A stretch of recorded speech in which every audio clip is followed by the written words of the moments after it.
Rebecca Seitz, founder and president of 1C Productions. Thank you so much for listening to Making the Cut. If you're a regular listener, then you know that this is about the time when I tell you that the show has adult content and is for mature audiences only. But this week, there's some different news to share. The 1C Productions offices are in transition to their new location in Naples, Florida. As a result, fresh Making the Cut episodes will not be released this week. We'll resume the regular Tuesday-Thursday schedule beginning next week, August 4th, 2020. This story is coming down its home stretch as Michael approaches both professional achievement and personal growth. The present-day Dr. Michael McGead himself will provide you a complete recap next week before the final 9 episodes start coming your way. Your emails and feedback via the Making the Cut Podcast Facebook page and at makingthecutpodcast.com are so encouraging for both Dr. McGead and us to receive. Please keep those coming. Let us know what you enjoy about the show, what ideas you might have for it, and whether there are areas for improvement. For now, though, I invite you to listen again to one of my favorite scenes from the episodes released so far.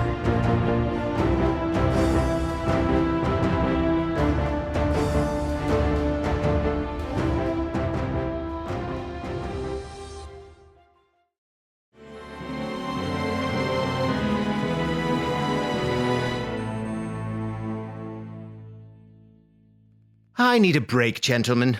What say we join the boat club? The boat club? They have a rowing team. We can get away from these books for a while.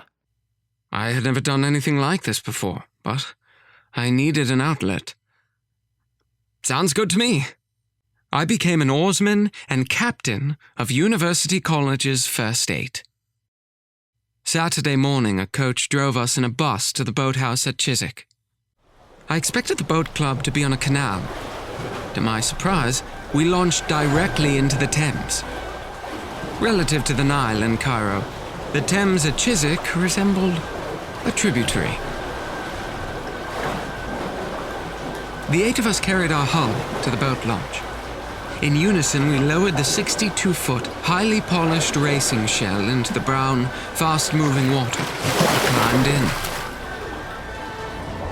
Having secured our oars into the oarlock, each man grasped his one oar with both hands. We sat facing the stern on a seat that slid back and forth inside the boat. I placed my feet on inclined footplates and dipped my scooped blade into the Thames. We gently pushed off into the ebbing tide. To mold ourselves into a competitive crew, we started the 3-mile course at an easy pace, letting the river's flow carry us along. Loose, legs, loose, legs, loose, legs, loose. Full length, hips, now, hips, hips, hips, hips, hips, hips. 44, take it to the end of the island. Da, da. Like everyone else, I followed the stroke's timing, rhythmically placing my blade into the chilly water, fingers from both hands wrapped tightly about the oar shaft. Blade shot. Step, ready, now step. With each drive stroke, I pushed my legs against the footboard, providing the power to the drive, and after my legs were straight, leaned back and pulled the oar with my arms, bringing my hands to my chest. One smooth, fluid movement that lurched the boat forward.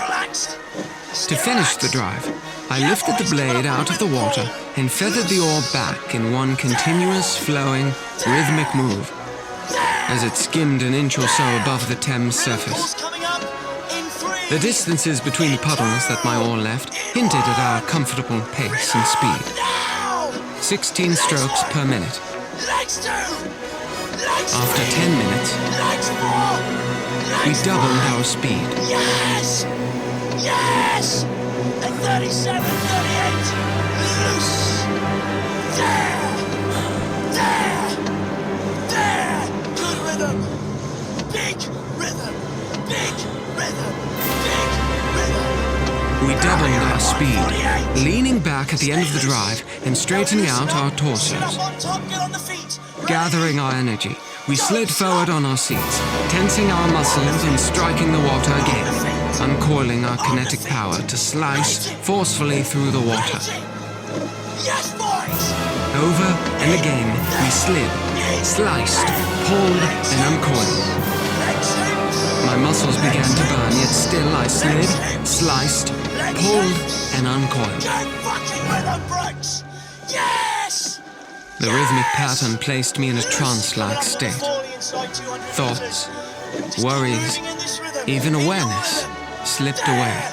Big rhythm! Big rhythm! We slowed to our original, easy pace, gathering our breath for the final push to come. Keep walking! Yes! As one, we leapt to the command only our crew understood. Our hard and fast strokes almost lifted us off our seats. Teeth clenched and almost cracking, one stroke after another, over and over again, molding and melding the power of our bodies toward a common goal. Forward movement.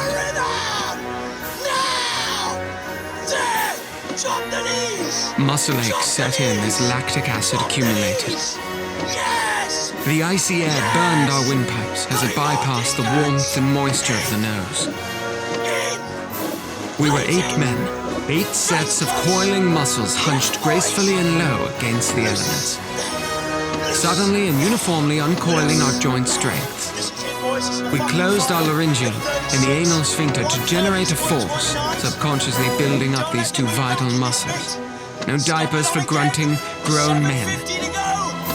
Slide, slice, pull, feather. Over and over. Slide, slice, pull, feather. Then, finally, approaching the bridge at Putney. We ceased to row, oar handles resting on our laps, blades off the water. Our shell glided silently through the water. 8 men slumped over. No one talked, lost in their own worlds of fatigue and muscle pain.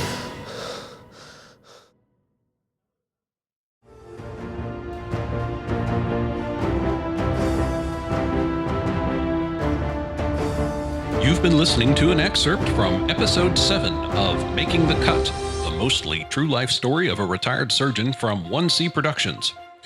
Regular episode releases will resume on Tuesday, August 4th, 2020.